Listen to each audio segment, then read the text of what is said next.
Good afternoon. I realized I had gotten a little behind on my publications. Uh, want to go through a spreadsheet. So, here at Budget Hunter, what we're going to do is we're going to make sure that you're actually keeping track of how much it costs. And actually, what we're going to do is we're going to do various hunts as we get opportunities to do them. And we're going to score them. Is this hunt a budget hunt or not? And our basic rule and our basic premise is when I walk out the door and I throw my meat in the freezer, at the end of the day, did it cost me less to go on this hunt than it would have cost me to buy this meat? Now, some parameters. Some of you are going to be like, oh, I could have gone to Walmart and bought. Here's the truth. No, you couldn't. All the meat you get from a wild game hunt is free range, grass fed, fully organic. It is the cleanest meat that you will ever buy. The only way you can compare that meat to anything is if you go to the farmer's market and you buy grass fed, free range, organic meat. You can't buy that in the same sense at Walmart. You're not going to get it. Even if you go to most, not all, don't misunderstand, not all, ranchers, because they have to, at least in this state, they have to give a certain number of shots and vaccinations to animals. It's just the law. So the only way you're going to get this is if you go and you buy yourself specific organic, grass-fed, free-range meat. That's our comparison point.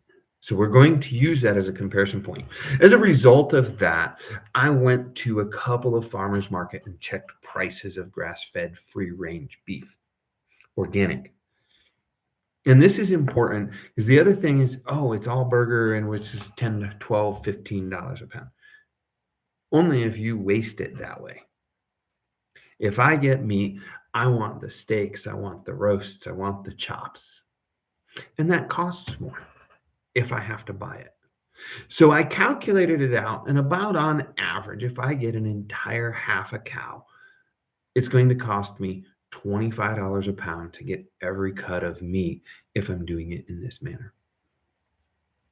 So we're going to use $25 a pound as the value of what we're getting every time we go hunting. Now, if you choose to get it processed that way, that's on you, but that's the actual value of the meat. So with that in mind, I have come up with a spreadsheet, and you're going to lose a little bit of my face here for a bit. And this is a hunt here that's based loosely on an outfitter that I have seen in southern Utah. The other thing you're going to see as we go through it is we're going to do a hunt cost comparison here. If I was a resident or versus a non-resident hunter. So if I have to travel to Utah as a hunter in Arizona, I have to pay all the non-resident fees. My fees and costs are going to go up. So I'll give you an example. This is a spreadsheet that you're going to see a variant of every time we do one of these hunts, as long as I remember, so that we get an actual cost value analysis. And then you're going to see over here, we're going to enter it. Hunt 1, hunt 2, hunt 3. Why? Well, as we go through this, I'm going to explain that some of this is stuff that in IRS tax rationale, we could amortize. And so we don't have to pay the full value of it every time we hunt. For example, this is our imaginary hunt. We go on a Utah spike elk hunt, fall of 2025. We got 150 pounds of meat, $25 a pound is a value of $3,750. Now, as a non-resident, it cost me $65 for a license and $600 for a tag. You say, well, you got to pay the fees. No, this is a tag you can buy over the counter. I didn't have to pay for the application fee. So this is just the price. As a resident, as near as I can tell, these two fees would have been $50 and $50. So they got $100 into it. It would have saved them. Sorry, I keep going the wrong direction. I'm not used to the reverse form. That would have saved them $1,150 off the cost of this hunt. That's huge and valuable. So if you're hunting at home, this would be the very, very first rule. of hunting that you should be paying attention to if you want to be a budget hunter. The closer to home you can hunt, and the more in your own state you can hunt, the better value you're going to get for it. The next one is you got to pay a guide or an outfitter. In this case, the guide's fee was about $1,950. That counts against our total. That's a steep one. If you can hunt in an area you don't need a guide, obviously you're saving, and that's super cheap for a guided elk hunt or even a semi-guided elk hunt. The next one down is a rifle. You got to have a rifle to be able to rifle hunt. You got to pay for the thing. We're going to use $1,000 rifle in this example, but as we go through this, you're going to find that that's not how much I'm going to pay for a rifle.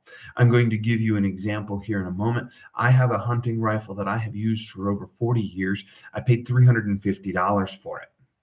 That would have brought the cost of this down. As a matter of fact, I wouldn't even really need to count the cost of that animal, that rifle against this animal, even with the scope. And the reason for that is I've had over 9,000 pounds of animals, meat, not animals, put in the freezer from this one rifle. The actual between the price of the scope at $250, the price of the rifle at $350, which came with a set of rings, and the carry strap, we're only in it for $650 for over the course of 9,000 pounds of animals, where it costs us about 6.5 cents a pound to use this rifle on something. So we're going to drop this down here, but for our first hunt and our first example, and if you're just getting into hunting, you need to actually list that price. That's how we're honest with it. $130 here is 2 boxes of ammo. You bought the rifle, you practiced with the rifle. Hopefully it only took you 1 round, but really you ought to be doing about 2 boxes at minimum for your hunt. Now, if you're getting a lot of hunting in, you don't need extra practice each time you go for the animal, but you should be figuring that's really low for a year's worth, but we'll just leave it at that for the time being. Our next one is accessories. If you put a sling on your rifle, if you put a bipod on your rifle, you have to pay for those. The one following that, we have food. If I'm traveling, if I'm going out, if I'm spending extra money on food, I often don't charge myself this one. And I'll be honest, unless I'm going out to eat or I'm buying special foods. Because the truth is, if I stay home and do absolutely nothing, I still eat. And I'm a big guy. I eat a lot. So I often don't really charge myself this one. But if you're going out, if you're buying special foods, any of these freeze-dried brands or prepared MREs or anything like that, you do need to calculate this in. And part of that calculation ought to be how much more you're spending than you would have spent if you had not gone anywhere. The next one on here is transportation. And I put it generic. I was going to write fuel, and then I thought, if I'm going to fly to Alaska and hunt black-tailed deer on Kodiak Island, as seems to have been vogue a couple of years ago for a lot of hunters, or at least the hunting shows, or the black bear in Southeast Alaska or caribou on the North Slope, I need to have airline tickets, I need transportation fees, taxis, Ubers, whatever. All of that goes here. I only put in $200 because that was about the cost of fuel to drive up and back. The next one down here is housing. Then I have to pay extra for housing. Look, when I hunt, mostly I tent hunt. And as a budget hunter, really ought to think in terms of that. How can I do this on a budget? Do I use a trailer? Now, if I have a trailer, that's great. If I'm going to go buy a trailer, then I have to start amortizing this against the cost of all my hunts. So you got to think in terms of that. But housing, time off. I don't charge myself any time off. I know people that say, oh, you have to charge yourself for all the time off that you take. Here's the thing. If you work as a contract worker where you're getting paid by the hour and you do not have paid time off, yes, you 100% need to charge yourself time off. Because whatever time you took off to go hunting cost you money. But If you have paid time off, if you have that time, you don't need to do that anymore because you already did it. You're still getting paid. You're not losing any money for it. The other thing is if the thing you would do anyway is go camping, guess what? You're doing camping with a rifle. So I include that. If you're going to do it, you need to include this. I also have gear down here, and I didn't charge myself housing, but down here I have gear: binoculars, rangefinder, spotting scope, tripod, anything like that that you have to pay for extra, you do need to pay for somewhere. And then processing. I process myself, so I don't charge myself for it. I usually do it at night. I might have a processing fee. If I'm being realistic, I didn't charge myself this time, but it might be $40 for wrapping paper and tape.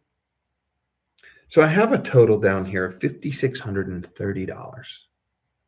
I got $3,750 worth of meat, which means that I actually lost $1,880 by going hunting. Now, I want to point out, if we had been able to do this hunt on our own up here without the outfitter, oh, look, just that change. The other one that really gets me here is the rifle. But remember, every time I hunt, I don't have to pay for that rifle again because I already have it and I paid for it here, which is what brings us to the other sheet. The other sheet is hunt one. I have a loss of $1,180 or $1,880. I'm sorry. But next time, I don't need to include the rifle. I don't need to include the scope. I don't need to include the binoculars. I don't need to include the rangefinder, which would bring me down in our case here by what did we say? $1,750. Now, I still lost a little bit of money. A part of that has to do with the fact that I'm using an outfitter.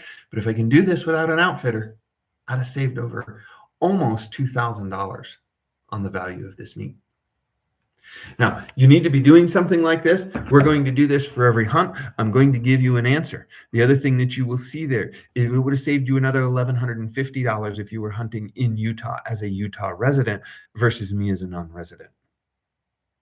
Are you hunting from home? How close to home are you? The more you have to drive, the more transportation that it's going to cost you. The other thing you need to look at, do you have to get an ATV for it? If the way that you travel involves an ATV, if the way that you travel involves hiring llamas, as we have seen on some people doing, or horses or anything like that, all of that costs against transportation, and you need to include all of those costs. So we're going to include it, and this is how you're going to see every one of our hunts broke down. So you will get a, yes, this is a good economic hunt, or no, it's not. A couple of tips that will keep you in the red instead of in the black, or in the black instead of in the red. Sorry, I'm not an accountant, so I don't normally use those terms. But here it is. Here's what it is. You don't need a new gun every year. The latest and greatest rifle won't fix anything. When you do start looking for a rifle, look for one that has inexpensive ammo.